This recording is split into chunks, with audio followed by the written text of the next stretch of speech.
ஸ்ரீ குருப்பியோ நமக. சர்வம் நீ காண்போர் அனைவருக்கும் வணக்கம். ஸ்ரீ ஆதித்ய ஸ்தவம் பாராயணம் மற்றும் பாராயண பலன்கள் பற்றி இந்த பதிவில் காண்போம். ஸ்ரீ ஆதித்ய ஸ்தவம் மார்க்கண்டேய புராணத்தில் 100வது அத்தியாயத்தில் உள்ளது. இந்த ஸ்தவத்தை அருளியவர் பிரம்மதேவர். பிரம்மதேவர் சூரிய பகவானை பரபிரம்மமாக போற்றுகிறார். அவர் வெறும் ஒரு கிரகம் மட்டுமல்ல, வேதங்களின் சாரம், பரம்பொருளின் ஒளி, பஞ்சபூதங்களின் ஆதாரம்.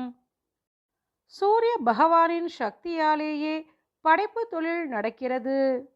பிரம்மதேவர் தன் படைப்பு தொழிலை மேற்கொள்ள சூரிய பகவானின் பேரொளியின் தீவிரத்தை சற்றே குறைத்து அருள வேண்டும் என்று வேண்டுவதாக அமைந்துள்ளது இந்த ஸ்தவம். இவ்வாறு பிரம்மதேவரால் துதிக்கப்பட்ட சூரிய பகவான் தமது ஒளியை குறைத்து கொள்ள பிரம்மா படைப்பு தொழிலை தொடங்கினார். சூரிய பகவானை வணங்குவதால் ஞானம், ஆன்மீக முன்னேற்றம், ஆரோக்கியம், மன அமைதி கிடைக்கும். நோய்கள் நிவர்த்தியாகும். கண் சம்பந்தப்பட்ட பிரச்சனைகள் தீரும். இந்த ஸ்ரீ ஆதித்ய ஸ்தவத்தை சூரிய பகவானுக்கு விசேஷமான ஞாயிற்றுக்கிழமை மற்றும் பானு சப்தமி நாட்களில் பாராயணம் செய்வதால் நோய்களற்ற ஆரோக்கியமான வாழ்வை பெறலாம். ஸ்ரீ ஆதித்ய ஸ்தவம்.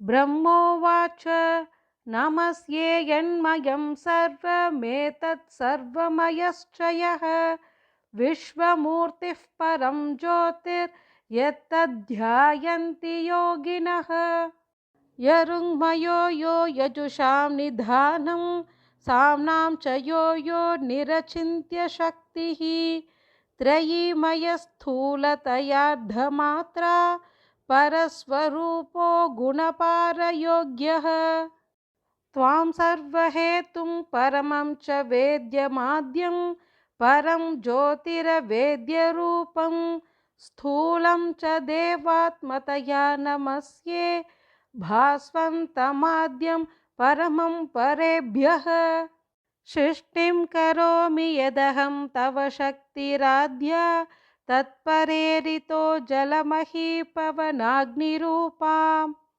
तद्देवतादिविषयां प्रणवाद्यशेषां नात्मेच्छया स्थितिलयावपि तद्वदेव वह्निस्त्वमेव जलशोषणतः पृथिव्याः सृष्टिं करोषि जगतां च तथाद्यपाकम् व्यापी त्वमेव भगवन् गगनस्वरूपं त्वं पञ्चधा जगदिदं परिपासि विश्वं यज्ञैर्यजन्ति परमात्मविदो भवन्तं विष्णुस्वरूपमखिलेष्टिमयं बिभस्वन् ध्यायन्ति चापि यतयो नियतात्मचित्ताः सर्वेश्वरं परमम् आत्मविमुक्तिकामा नमस्ते देवरूपाय यज्ञरूपाय ते नमः परब्रह्मस्वरूपाय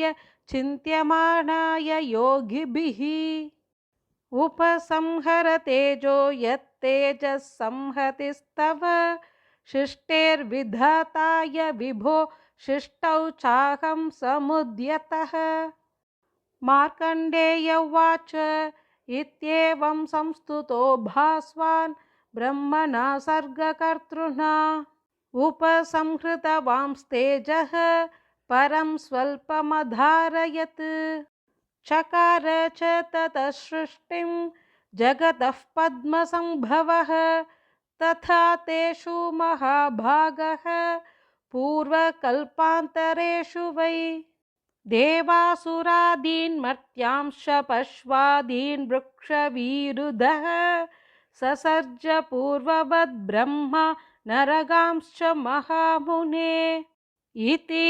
श्रीमार्कण्डेयपुराणे शततमोऽध्याये ब्रह्मकृत श्री आदित्यस्तवं सम्पूर्णम्।